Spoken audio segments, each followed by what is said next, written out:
All right, we're doing this again, a second time. I just recorded a video blog. Probably talked for more than 10 minutes. And I'm gonna do it again. So I guess this means that I didn't say the right things, and God wanted me to re-record this. So here we go. So today was an interesting day. Today I went to court. I've never been to court in my life, actually. And today I went to court for the first time. I'll back the story up a little bit. Last week, actually about 10 days ago, I got a letter in the mail that said, hey, you missed your court date and you've been convicted of missing a court date now and also a traffic ticket. Never got the traffic ticket, so I didn't know about it, which is obviously why I didn't appear in court. And to make matters more difficult, the violation occurred in a city 3 miles north of the city I live. Not 3 miles, 3 hours north of the city that I live in. So kind of inconvenient. Well, I'll tell you why. Because I went to court here in my city, and I stood in line for about an hour and a half last week, and when I got to the front of the line and I showed somebody what I had here, and they said, oh, well, sorry, we can't help you. You have to actually go. You have to go to that city. You have to drive for 3 hours and go to court there, which I wasn't too happy about. And it was stressing me out because I'd gotten a bunch of other things recently, requests for money. I owe some tax money and things, and just a bunch of things sort of came down the pipe recently that were a little bit difficult, and this was just one more thing. And this particular traffic ticket, well, for one, I didn't really know what it was. All I had on this little notice was a little number of the ticket. It didn't say what the ticket was for, so I had to go to a local registry, and they looked it up, and they were able to tell me, oh, it says here you entered a red light intersection. You failed to stop, or something like that.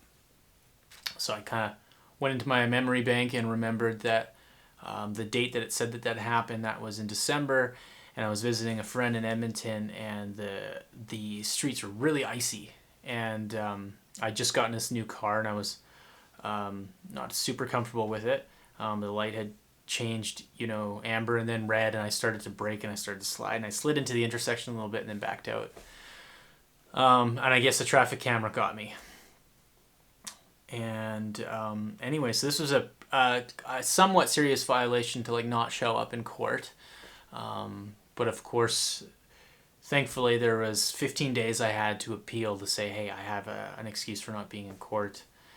But unfortunately, I had to go to Edmonton, which is 3 hours north of Calgary, where I live.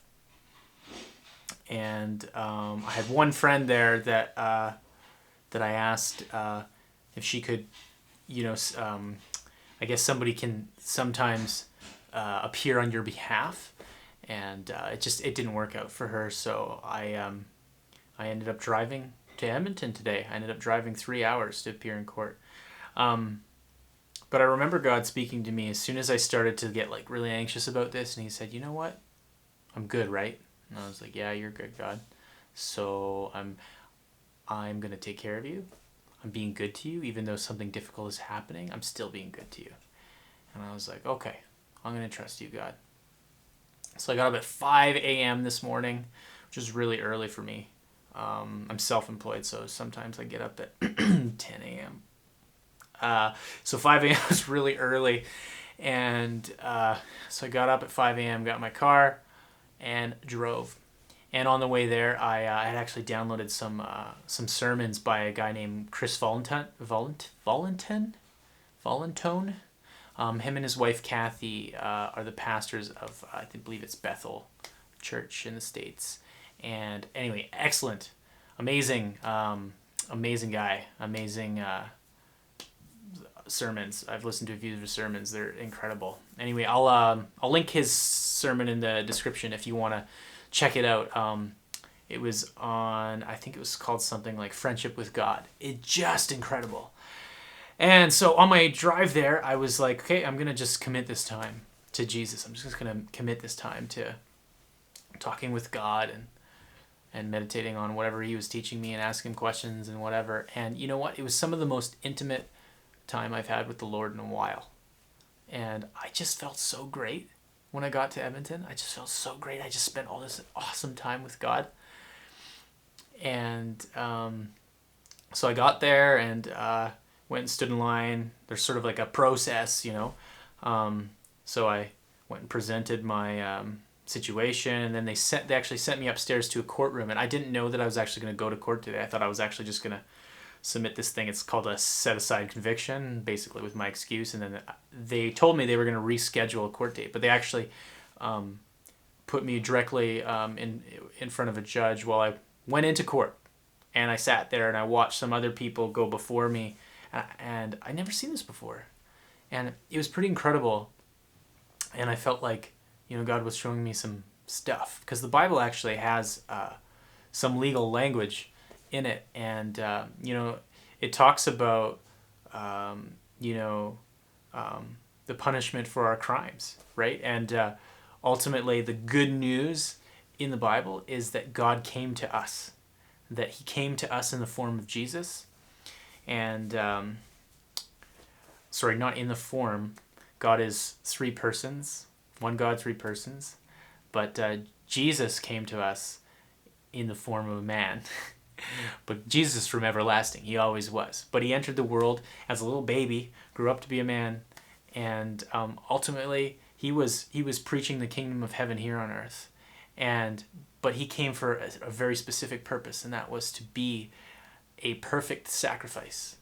The Bible uses the phrase sacrificial lamb, because in the Jewish religion, they had to sacrifice animals to pay for their sins. And God was a perfect sacrifice, a sacrifice that would pay for all sins, for all time. And I don't know where I was going with that, but that's good news. But oh yeah, right, the legal system. So here we were. I was sitting in a court, and people would approach the bench, and the judge would say, "Are you such and such?" They say, "Yeah," and he would list their crimes. He'd say, "Do you plead guilty or not guilty?" And if they pleaded not guilty, then they would schedule another court hearing for that. If they pleaded guilty, then they would have an opportunity to request an easier sentence or something like that. And it was just amazing to see the amount of grace that this judge had for these people. And sometimes too he would give people the fine that they were given, because they were repeat offenders, and they had lots of opportunities to pay their fines or whatever, and they didn't pay at anything at all, right? So they showed no effort. And so sometimes there wasn't grace for those situations, but boy, there was more grace than there wasn't. And when it came my turn, he called me up and said, "Are you Joel?" And I said, "Yeah." And he said, "Let me look at your statement here." And he said, "Okay, I'm going to set aside this conviction. Just go downstairs, and it'll be like it's starting all over again. It's like you just got the ticket, and we'll forget that you didn't appear in court or whatever." And anyway, it was like the easiest thing. And so I was super thankful. I went downstairs. Then they called my name. I went into a room, and a woman there showed me photos of the violation, and I explained the situation about the ice and stuff like that. And she said, "You know what? I'm going to take your word for it. We're going to waive any charges against you." And it was like $500 of charges.